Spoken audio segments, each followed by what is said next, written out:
spesifikasi yang ada di sini. Panelnya ya. Jadi kita selalu pilih dulu, ini kalau modul ini kira-kira bagaimana, kalau modul ini bagaimana, begitu modelnya. Nah, dalam hitungan manual seperti ini memang apa ya, lambat ya jadinya. Tapi kalau kita nanti gunakan software itu akan bisa lebih cepat karena biasanya data-data panel itu sudah terinput ke library software. Begitu. Jadi kita bisa cepat ganti. Kalau saya pilih ini bagaimana? Kalau saya ganti ini bagaimana? Itu cepat kelihatan. Tapi kalau hitung manual ya kira-kira hitungnya begini. Nanti kalau enggak pas ya kita ulang lagi hitung. Begitu. Ya. Itu kita gambarannya. Jadi hitung jumlah panel yang dibutuhkan sekitar 18 buah ya. Nah, kemudian ke baterai. Tadi ya langkah berikutnya kan kita bisa menghitung berapa banyak baterai atau storage-nya ya.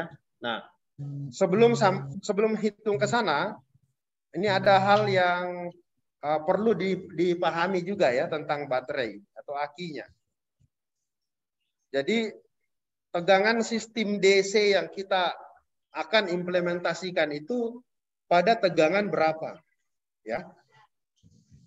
Itu kita tentukan. Kemudian ampere hour-nya, kapasitas baterainya berapa, dan kemudian DOD baterai. DOD itu adalah depth of discharge. Jadi sebenarnya ada dua istilah biasanya diterapkan untuk baterai ini. Ada istilah DOD, ada istilah SOC. Ya. Jadi dibedakan ya istilahnya. Kalau SOC istilahnya state of charge. Ya.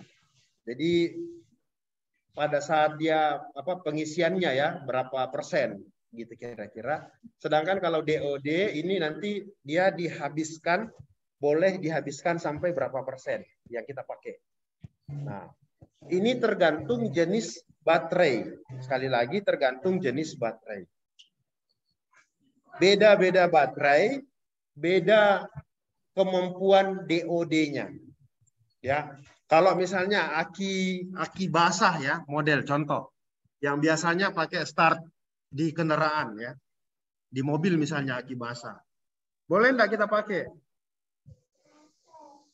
Ya, mungkin boleh saja, tapi harus tahu spesifikasi baterai seperti itu atau aki seperti itu cocok tidak dengan sistem PLTS. Kenapa? Karena untuk tipe baterai basah, aki basah, itu DOD-nya itu tidak boleh lewat dari 50%. Tidak boleh lewat. Jadi misalnya akinya 100 Ah. Jangan pakai 50 Ah yang disimpan. Itu cepat rusak nanti. Jadi kayak gitu. Jadi dia kurang pas digunakan. Nah, pilih yang lain.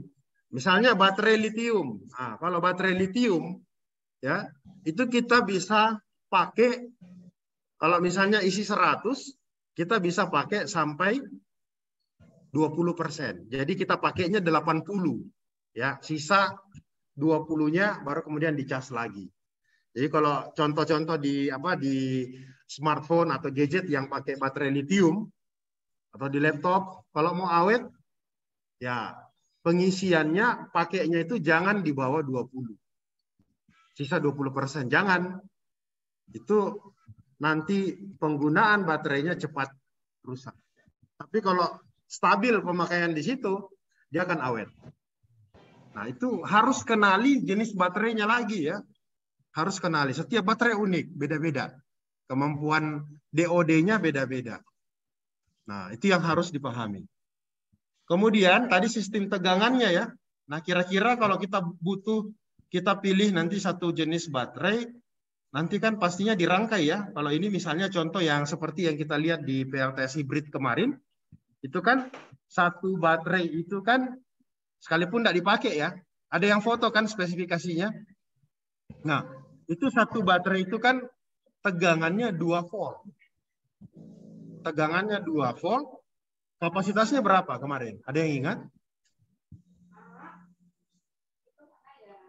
Tegangannya 2 volt, kapasitasnya berapa Ah?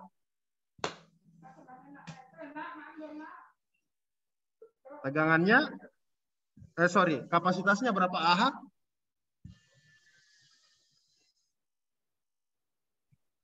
Ada yang ingatkah? Sekitar 1000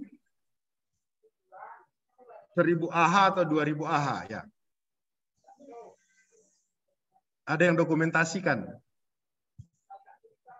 1500. Nah, beda-beda ini. 1500 Ah ya, spesifikasinya. Nah, itu nanti dirangkainya bagaimana ya? Karena ingat nanti skema PLTS-nya yang menggunakan baterai berarti tegangannya berapa? Kan gitu. Kalau menggunakan baterai kan kemungkinan disambung dengan inverter atau kemudian dengan charge controllernya bagaimana? Ya, seperti itu. Jadi misalnya kalau kita butuh sistem 48 volt, sedangkan satu baterainya itu 2 volt, berarti kita harus rangkai secara apa? Seri ya. Kita harus rangkai secara seri sebanyak berapa panel? Untuk dapat 48.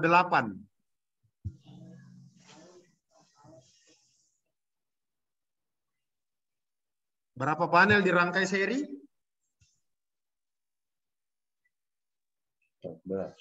24 ya. Ya, kan satu baterai 2 volt. Supaya dapat 48 ya harus diserikan sebanyak 24. Jadi ya gitu gambarannya nanti ya. Seperti itu gambarannya. Oke. Ada pertanyaan terkait ini? Terkait informasi mengenai baterai? Ada? Apa? Oh iya, ada dari Zoom. Silakan. Mau tanya Pak, itu DOD baterai itu kita tahu dia berkualitas bagus itu apakah memang sudah ada spesifikasi yang tertulis pada bodinya atau kita harus mencari tahu secara perhitungan matematis atau seperti apa Pak? Oh ya, baik. Pertanyaan yang baik ya. Ya, biasanya DOD itu kita ketahui dari pertama jenisnya, bahannya ya, bahan baterainya itu dari apa? Ya, itu sudah jadi apa ya istilahnya pengetahuan umum untuk baterai-baterai basah itu apa DOD-nya dijaga tidak lebih dari 50%. Sedangkan baterai-baterai litium misalnya itu bisa sampai sisa 20%. Seperti itu.